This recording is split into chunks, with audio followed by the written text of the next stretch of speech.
الحمد للہ رب العالمین والعاقبۃ للمتقین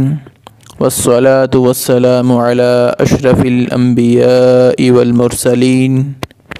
اعوذ باللہ من الشیطان الرجیم بسم اللہ الرحمن الرحیم فإن آمنوا بمثل ما آمنتم به فقد اهتدوا صدق اللہ العظیم۔ سامعین کرام، جیسا کہ ہم نے پہلے لیکچر میں یہ جاننے کی کوشش کی کہ اللہ رب العزت نے صحابہ کرام رضوان اللہ علیہم اجمعین کا چناؤ کیسے فرمایا، اور اس کے بعد ہم نے سیدنا ابو بکر صدیق رضی اللہ تعالیٰ عنہ کے فضائل میں چند واقعات آپ کے گوش گزار کیے۔ اسی سلسلے کو آگے بڑھائیں گے، اور اللہ رب العزت سے دعا ہے کہ اللہ رب العزت ہمیں بھی ان جیسا ایمان نصیب فرمائے۔ جہاں سیدنا ابو بکر صدیق رضی اللہ تعالیٰ عنہ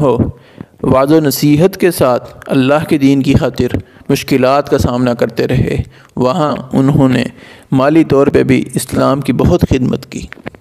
کہ جب کفار مکہ نے چند ایسے صحابہ کرام جو کہ غلامی کی زندگی بسر کر رہے تھے، ان پر ظلم کرنا شروع کیے، اور اس قدر ظلم کیے کہ ان کا جینا بہت مشکل ہو گیا۔ تو کبھی تو ان کو تپتی ہوئی ریت پر گھسیٹا جانے لگا، کبھی ان کو بھوک کی آزمائش میں مبتلا کیا گیا۔ یہ دیکھ کر سیدنا ابو بکر صدیق رضی اللہ تعالی عنہ جو کہ بہت رحم دل تھے، ایک دفعہ جب دیکھا کہ امیہ نے سیدنا بلال رضی اللہ تعالی عنہ پہ بہت ظلم کیے، امیہ کے پاس جاتے ہیں، کہتے ہیں تو کیوں اس پہ اتنا ظلم کرتا ہے؟ کہنے لگا اگر تجھے اتنا ہی تجھے دکھ ہوتا ہے، بلال کو خرید لے مجھ سے۔ کہنے لگے میرے پاس ایک غلام ہے جو بلال رضی اللہ تعالی عنہ سے زیادہ طاقتور ہے، ان سے زیادہ وزن اٹھا سکتا ہے، میں اس کے عوض تم سے سودا کرتا ہوں۔ اور صرف یہیں بس نہیں بلکہ تعداد میں سونا بھی دیا ساتھ، تاکہ کہیں بات سے پلٹ نہ جائے اور سیدنا بلال کو آزاد نہ کرے۔ اپنی مال کی قربانی دیتے ہوئے سیدنا بلال رضی اللہ تعالیٰ عنہ کے علاوہ بھی کئی صحابہ اکرام کو انہوں نے آزاد فرمایا۔ تو ان کے والد ابو قحافہ کہنے لگے اے ابو بکر،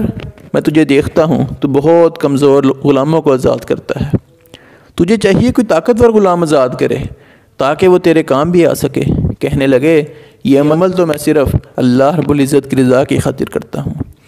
اس لیے تو ان کے بارے میں یہ آیات نازل ہوئی فَأَمَّا مَنْ أَعْطَى وَاتَّقَى وَصَدَّقَ بِالْحُسْنَى فَسَنُيَسِّرُهُ لِلْيُسْرَى، کہ وہ شخص جو اللہ کی رضا کے لیے لوگوں کو مال دیتا ہے اور اللہ سے ڈرتا ہے اور سچ بات کی تصدیق کرتا ہے، ان قریب ہم اس کے لیے آسانی والے معاملہ کریں گے۔ ہمیں بھی چاہیے، ان مشکل حالات میں بے روزگاری پھیلی ہوئی ہے، ہمیں بھی چاہیے کہ اللہ کی رضا کی خاطر اللہ کا دیا ہوا مال ان لوگوں تک پہنچائیں کہ جو بے روزگاری کی وجہ سے آج بہت پریشان حالات میں ہیں،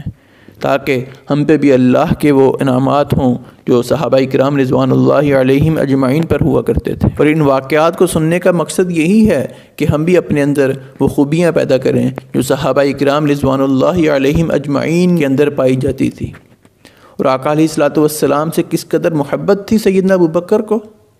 کہ جب ہجرت کی رات غار ثور میں جاتے ہیں، آقا علیہ الصلوۃ والسلام کو کہنے لگے اے اللہ کے رسول آپ ذرا باہر ٹھہریے، میں اندر سے غار کی اچھی طرح صفائی کر لوں کہ کہیں ایسا نہ ہو کہ کوئی موذی جانور آپ کو نقصان پہنچا دے۔ اندر جاتے ہیں، اچھی طرح غار کی صفائی کرتے ہیں، آقا علیہ الصلوۃ والسلام کو اندر بلاتے ہیں۔ آقا علیہ الصلوۃ والسلام نے آرام کرنا چاہا، اپنی گود میں آقا علیہ الصلوۃ والسلام کا سر مبارک رکھ لیتے ہیں، آقا علیہ الصلوۃ والسلام سو جاتے ہیں۔ اور غار میں ایک سوراخ ایسا تھا کہ جہاں سے کوئی چیز آنے کا خطرہ تھا، کوئی موذی چیز آ سکتی تھی۔ سیدنا ابو بکر صدیق رضی اللہ تعالی عنہ نے اپنی ایڑی اس جگہ پر رکھ لی تاکہ یہ سوراخ سے کوئی موذی جانور، کوئی موذی چیز آقا علیہ الصلوۃ والسلام کو نقصان نہ پہنچا دے۔ اللہ کی کرنی ایسی ہوئی، ایک موذی جانور آتا ہے اور سیدنا ابو بکر رضی اللہ تعالی عنہ کی ایڑی پر ڈنگ مارتا ہے۔ سیدنا ابو بکر قدر شدید تکلیف میں مبتلا ہوتے ہیں، لیکن اپنے جسم کو حرکت نہ دی کہ کہیں میرے محبوب کی آنکھ نہ کھل جائے، لیکن تکلیف کی وجہ سے آنکھوں سے آنسو نکلے اور چہرہ انور پہ جا گرے۔ آقا علیہ الصلوۃ والسلام کی آنکھ کھل جاتی ہے، کہنے لگے ابو بکر کیا ہوا؟ بتلایا کہ کسی مضی چیز نے پیڑھی پر ڈنگ مار لیا ہے۔ آقا علیہ الصلوۃ والسلام نے اپنا لعاب مبارک اس جگہ پر لگایا اور سیدنا ابوبکر کو شفا مل گئی۔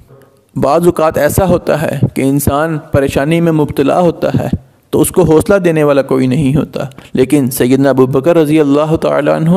آقا علیہ الصلوۃ والسلام کو پریشانی کے موقع پر حوصلہ بھی دیا کرتے تھے، اور ان کو اللہ سے بہت امیدیں تھیں کہ جب غزوہ بدر کی تیاری میں آقا علیہ الصلوۃ والسلام پوری رات اللہ سے گڑ گڑا کر دعائیں کرتے رہے، تو سیدنا ابوبکر نے دیکھا کہ آقا علیہ الصلوۃ والسلام مسلسل گڑ گڑا کے دعائیں کر رہے ہیں۔ کہنے لگے، اے اللہ کے رسول، آپ اللہ سے مسلسل رو رو کر فتح طلب کرتے ہیں، اللہ رب العزت آپ سے کیے ہوئے وعدے ضرور پورے کرے گا۔ جب آقا علیہ الصلوۃ والسلام کو حوصلہ ملا، آقا علیہ الصلوۃ والسلام لیٹ گئے، آرام کیا کہ اچانک اٹھے اور کہنے لگے، اے ابوبکر خوش ہو جا، تمہارے پاس اللہ کی طرف سے مدد آ پہنچی ہے، سیدنا جبریل آ رہے ہیں، گھوڑے کی لگام کو تھاما ہوا ہے۔ اس سے ہمیں یہ سبق ملتا ہے کہ اگر ہمارے اوپر بھی کوئی پریشانی آئے تو سب سے پہلے اللہ رب العزت سے دعا کیجئے، اور اس کے بعد اللہ سے امید رکھتے ہوئے دوسروں کو حوصلہ دیجئے۔ اور سیدنا ابوبکر صدیق رضی اللہ تعالیٰ عنہ کی دین سے محبت، اس قدر محبت کہ اولاد کی بھی پرواہ نہیں کرتے تھے۔ ان کا بیٹا عبد الرحمن، جو کہ ابھی بدر کے موقع پر مسلمان نہیں ہوا تھا، لڑائی میں کفار مکہ کی طرف سے شریک تھا اور بہت اچھا تیر انداز تھا۔ بعد میں جب یہ مسلمان ہوئے تو ایک دن کہنے لگے، اے ابو جان، بدر کے موقع پر آپ میری تلوار کے نیچے بہت دفعہ آئے، لیکن آپ میرے باپ تھے اس لیے میں نے آپ کو کچھ نہیں کہا۔ فوراً کہنے لگے، لیکن اگر تم میرے وار تلے آ جاتے میں تمہاری کوئی پرواہ نہ کرتا اور میں تمہیں فوراً قتل کر دیتا، سوچنے کا بھی اپنے آپ کو موقع نہ دیتا، بلکہ تمہاری گردن اتار دیتا۔ اس قدر محبت کہ اللہ کے دین کی خاطر اپنی اولاد کو بھی نہ دیکھا۔ ابوبکر صدیق رضی اللہ تعالی عنہ کی سیرت سے ہمیں ایک سبق یہ بھی ملتا ہے کہ اگر کوئی شخص اللہ رب العزت کے بارے میں بد زبانی کرے تو اس کا منہ توڑ جواب دیا جائے۔ کہ جب آپ رضی اللہ تعالی عنہ ایک یہودی عالم کے پاس گئے اور اس کو جا کر کہا کہ تو جانتا ہے کہ رسول اللہ صلی اللہ علیہ وسلم سچے نبی ہیں تو کیوں نہیں مان لاتا؟ وہ غصے میں آیا اور کہنے لگا، اللہ ہمارا محتاج ہے، ہم اللہ کے محتاج نہیں ہیں، اور بہت سی باتیں اس نے اللہ کے بارے میں ایسی کہی۔ سیدنا ابوبکر غصے میں آ گئے اور اس کے چہرے پر زور سے تھپڑ مارتے ہیں اور کہتے ہیں، اللہ کی قسم اگر ہمارے درمیان معاہدہ نہ ہوا ہوتا تو میں تیرا سر قلم کر دیتا۔ وہ یہودی آقا علیہ الصلوۃ والسلام کے پاس آیا اور آ کر کہنے لگا، اے اللہ کے رسول، ابوبکر نے مجھے تھپڑ مارا ہے۔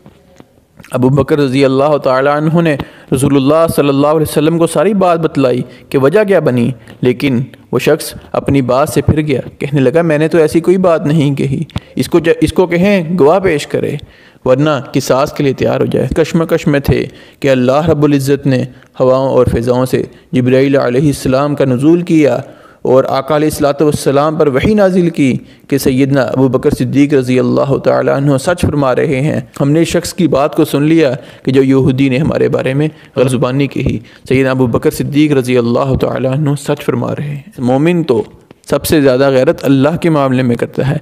کہ اللہ کے بارے میں کوئی بد زبانی نہ کرے۔